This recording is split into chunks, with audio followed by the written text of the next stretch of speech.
Assalamualaikum warahmatullahi wabarakatuh. Eh, Baik, saya Nur Azmi dari kelas PBA, PBAC semester 5.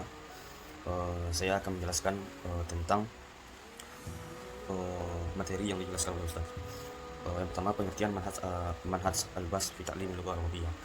Manhaj secara bahasa itu adalah metode, al-Bas adalah penelitian. Jadi manhaj al-Bas adalah salah satu penelitian fi ta'lim al-lughah al-arabiyyah pada pembelajaran bahasa Arab.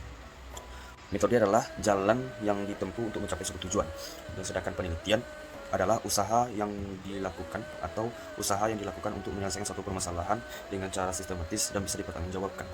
Kan masalah adalah adanya ketidaksesuaian antara teori dengan fakta. Kemudian lanjut, kita akan menjelaskan apa saja yang ada atau apa saja yang akan kita bahas di dalam metode penelitian. Yang pertama yaitu latar belakang masalah. Jadi dalam latar belakang masalah itu ada 3 landasan. Yang pertama, landasan filosofis. Yang kedua, landasan teoritis. Dan yang ketiga, landasan faktual. Landasan filosofi, dia ada 3 hal, ada 3 cakupan. Yang pertama, ontologi, yaitunya pengertian dari persoalan atau materi yang kita kaji. Selanjutnya yang kedua, epistemologi, yaitunya sesuatu yang akan kita teliti itu bisa dipelajari atau dari bagaimana kita memperolehnya. Yang terakhir, aksiologi. Nah, aksiologi itu adalah kelebihan dari yang kita teliti atau keuntungan dari persoalan yang kita teliti. Lanjut, yang kedua, landasan yang kedua tadi landasan filosofi. Nah, sekarang landasan teoritis. Landasan teoritis itu menceritakan sesuatu yang akan kita kaji dan menentukan apakah cocok media yang kita pakai untuk meningkatkan kemampuan siswa. Jadi di dalam teoritis ini kita mengkaji teori-teori dari untuk menyelesaikan masalah. Lanjut, yang ketiga, landasan faktual. Nah, landasan faktual itu adalah fakta yang faktual, artinya aktual, tapi fakta-fakta yang ada dari sesuatu yang kita teliti.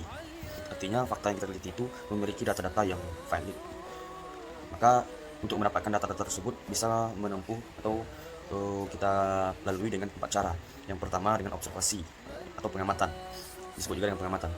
Yang kedua, interview, wawancara, menanyakan kepada seorang ahli. Yang ketiga, dokumentasi, nilai-nilai atau yang tercatat dari suatu hal. Yang terakhir, angket, survei, kita menanyakan kepada orang-orang dengan melalui survei. Selanjutnya, landasan faktual itu mencakup 3P, yaitunya paper, person, dan place. Paper itu berkas berdokumen-dokumen, sedangkan person data yang akan kita peroleh dari wawancara atau dengan cara wawancara. Yang ketiga, plus, yaitu tempat. Selanjutnya kita membahas dirasat sabiqah, pembahasan dirasat sabiqah. Nah, yang mana sebelumnya Ustaz telah menjelaskan bahwa dirasat sabiqah itu adalah penelitian terdahulu.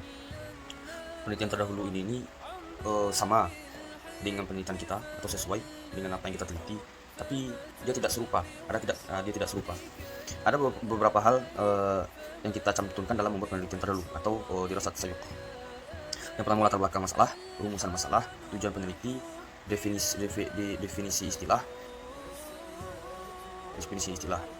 Kemudian dirasat sabiqah harus tercantum nama peneliti, judul, tujuan, metode, dan hasil dari penelitian tersebut. Selanjutnya, asumsi. Asumsi itu keyakinan yang sifatnya umum, sedangkan ada hipotesis adalah dugaan sementara yang timbul setelah dilakukan uji coba penelitian. Jadi antara asumsi dan hipotesis itu berbeda. Hipotesis itu dibuat setelah asumsi. Hipotesis itu dibuat setelah asumsi itu dirumuskan, sedangkan asumsi dibuat setelah judul dirumuskan. Jadi hipotesis setelah asumsi dirumuskan, sedangkan asumsi setelah judul dirumuskan. Ada dua cara dalam melakukan penelitiannya.